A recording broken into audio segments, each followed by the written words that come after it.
জুলাই সনদ বাস্তবায়ন নিয়ে রাজনৈতিক বিরোধের পাশাপাশি গণভোটের সময় নির্ধারণ নিয়ে চ্যালেঞ্জের মুখে পড়েছে অন্তর্বর্তীকালীন সরকার। গণভোট কবে হবে তা নিয়ে বিএনপি ও জামাতে ইসলামী পরস্পর বিরোধী অবস্থান নিয়েছে। বিএনপি জাতীয় সংসদ নির্বাচনের সঙ্গে এবং জামাত নভেম্বরের মধ্যে গণভোট আয়োজনের পক্ষে। তবে জাতীয় নির্বাচনের সঙ্গে গণভোট না হলে ভোটার উপস্থিতি নিয়ে শঙ্কিত স্বয়ং নির্বাচন কমিশন। আশঙ্কা করা হচ্ছে জাতীয় নির্বাচনের সঙ্গে না হলে ভোটার উপস্থিতি কম হলে গণভোটের বৈধতা নিয়ে প্রশ্ন উঠতে পারে।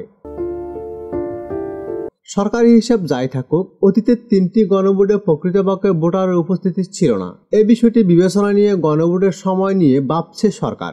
এছাড়া পরপর 2টি নির্বাচন আয়োজনের সঙ্গে যে বিশাল বাজেট জড়িত তাও সরকারকে দুশ্চিন্তায় ফেলেছে। ইসি সংশ্লিষ্টরা বলছেন, জাতীয় সংসদ নির্বাচনের আগে অন্য কোনো ভোট আয়োজন ইসির জন্য কঠিন, কারণ গণভোট আয়োজনে ইসিকে জাতীয় নির্বাচনের মতো প্রস্তুতি গ্রহণ করতে হবে। আর যদি জাতীয় নির্বাচনের দিনে গণভোট অনুষ্ঠিত হয়, সেক্ষেত্রে প্রত্যেক ভোটারকে 2টি করে ব্যালট দিলেই হবে। ফলে নির্বাচন কমিশনের বাড়তি কোনো প্রস্তুতি নেওয়া লাগবে না, শুধু ব্যালট পেপার ছাপালেই হবে।